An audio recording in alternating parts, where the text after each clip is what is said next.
Good morning, good afternoon, good night. How are we feeling? Wait, no, that's not how we started. Good morning, good afternoon, good night. Whatever time you're tuning in, it is the best time to get in the space, in the place of Jesus Christ. Now, how are we feeling? How are we doing? I hope y'all doing amazing. I had a rough couple days, man, mentally. Let's get right into it. I had a rough couple days. But we got through it. You know, I'm here, I'm smiling. It's not a fake smile. And y'all know I'm very honest and open and transparent. You know, when I still show up, but I'm not gonna lie to you, my energy be down sometimes. But y'all, we are still in, what's the scripture? Galatians 5, fruits of the Spirit. Today's is a good one. And I found out some things that, I'm not gonna say I didn't know, but it kind of just got confirmed for me. So we get right into it. I don't want to hold y'all for too long. But Galatians 5. But the fruit of the Spirit is love, joy, peace, forbearance, kindness, goodness, faithfulness, gentleness, and self-control. Against such things there is no law. I ain't gonna lie, y'all. I cannot wait to get to self-control. That's the last one. I cannot wait to get to it. Sorry. But today's is goodness. Goodness. And that is one of the main things that the Lord wants us to embody, because that's pretty much what Jesus and God is. You know, that's one of the fruits that indwells the spirit of God, right? And I googled it because I love to get more information, right? The Bible says a lot too, but I just googled it just to see what other people have to say, and it said the Bible tells us that the word good actually means holy, pure, and righteousness. Literally, goodness is godliness. Goodness is godliness.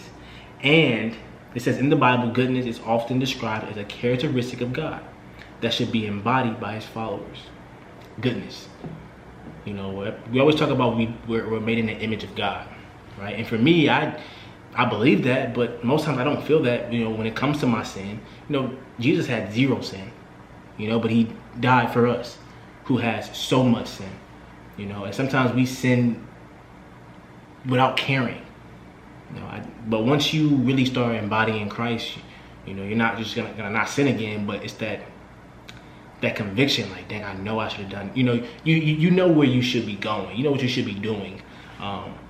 But truly, your goodness is honestly an important fruit of the Spirit. And how do we gain goodness? Like I said, y'all, when it comes to relationship, whether it's friendship, romantic, whatever, some of us are looking for people to embody those things, but we have to first embody it ourselves. We have to first be it ourselves. So, I mean, how do you gain goodness? Genuinely speaking, is following the other fruits so you can understand that you want to be seen as a man of God, a woman of God, right? We're made in the image of God, who embodies goodness. Goodness is next to godliness, right? So for me, let's think about some things that I could say about goodness.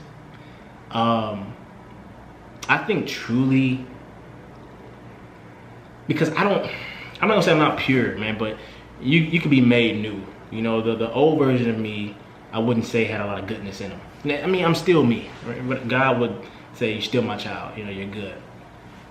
But comparing Elijah now to Elijah then, there's not much goodness I could say is there. But that's growth, right? So goodness equals godliness, but to get to goodness, you have to grow, right? So it's like you plant a seed, right? And that seed is the old version of you, right? The old version of you who's just sinning with no contentment, sinning with no care in the world, just sinning because you didn't know any better, but you knew better, you just wasn't doing better. And that's that seed, it's being planted, right? You may feel as though that's a corrupt seed. I'm not the best seed to plant. I'm not gonna grow into anything. Got it. But you're planted there, right? And it may not be in the soil you wanted to be planted in, but it's a soil that you're put into. And God waters you every day. Even the days you don't want to be watered, you're trying to move so the water don't hit you. God watering you every day. You know, so those storms, you're moving. No, I don't want it. Until one day, that water hits you. That water hits you, and you're just like, I gotta do it. There's no, I gotta do it. And that's that turning to that goodness version of you, that goodness part of you, that goodness heart. The heart full of goodness, excuse my language.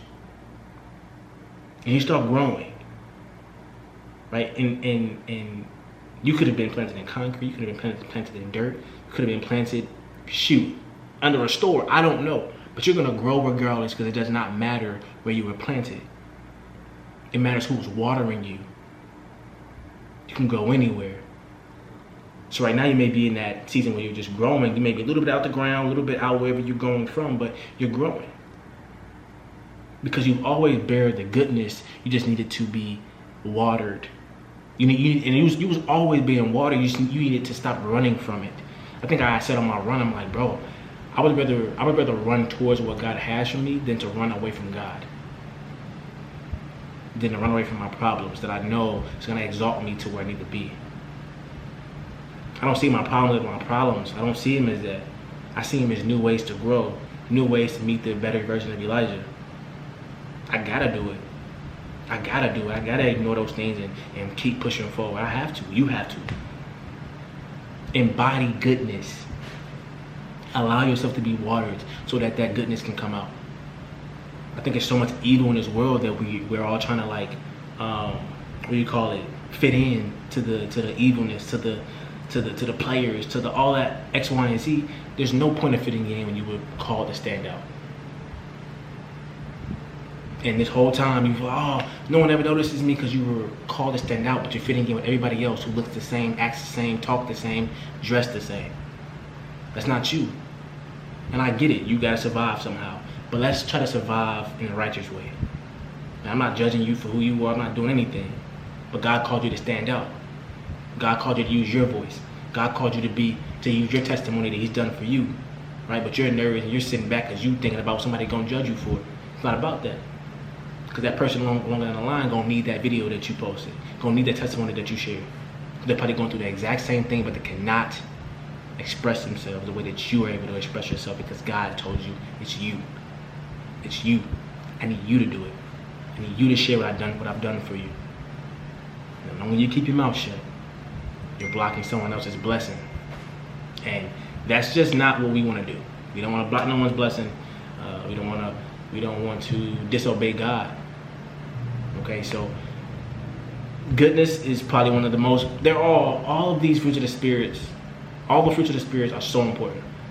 As I break them down, you've been seeing like, wow, I haven't thought about it like that. Yes, goodness is so important, y'all, because goodness equals godliness. And we are not God, we are an image of God. So when someone sees you, they should see the goodness in you. For me, bro, even on my bad days, people say, dang, I can feel your energy, bro. It's like, I don't want that. I wish you didn't feel my energy. But I'm such a beautiful soul when I'm here, you know. But when I'm not here, my soul isn't my soul's still beautiful, but you can feel that my soul is heavy. You know, you can feel that I'm going through something, that I'm thinking through something. You know, and people are always there, but I don't ever want to be that weight in the room that people can feel. I mean, I'm not gonna show up every day 100,000% where I'm just like, oh, hey, no, I'm good. You know, like I always ask myself, like, why am I still in the season that I prayed for so long ago? Like I'm still in this season, you know. I'm praying to be out of a season that was once a prayer, and I get that. I'm very appreciative of this season that I'm in. But today I was talking to a coworker, and I see now why I'm still there for the time being.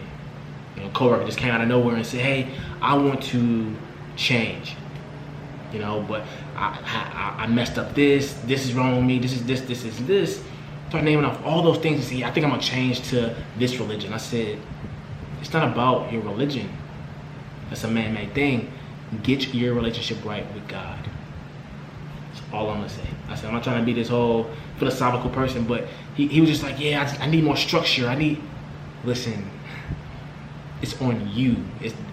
A religion is not going to structure you, because you can be on that religion thing for a month and fall off and you'd be so mad at yourself.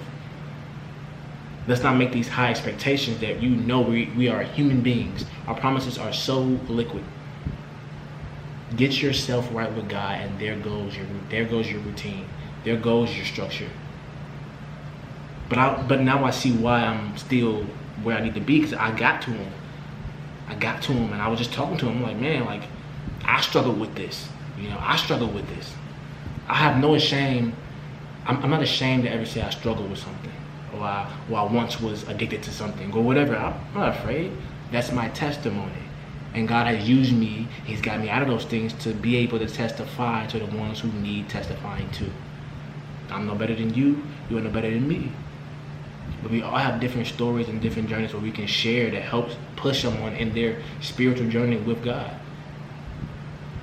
So the reason why you're still where you are is because you're needed where you are. And that's how I will end today. The best question I want to ask you today is, what goodness in you is being shown right now? What do you feel as though God is watering right now in you? I'm eager to read your answers, eager to read your responses. Thank you for showing up. Make sure you like, subscribe, and share with somebody. I'm sure someone will love to hear this message. I think it's probably one of my best messages ever. I love talking about stuff like this, man. But hey, we're gonna keep chugging on these fruits of the Spirit. And I think the next little series I'm gonna do is Ephesians 5. Man, I've never ever talked about that, and I've barely even thought about it. But we're gonna talk about it on here. So Ephesians 5, man, coming after I get done with this. So I'm excited for that. But thank you for being here. Thank you for showing up and being consistent with me. I appreciate you. I love you, and I will see you on another Daily Truth.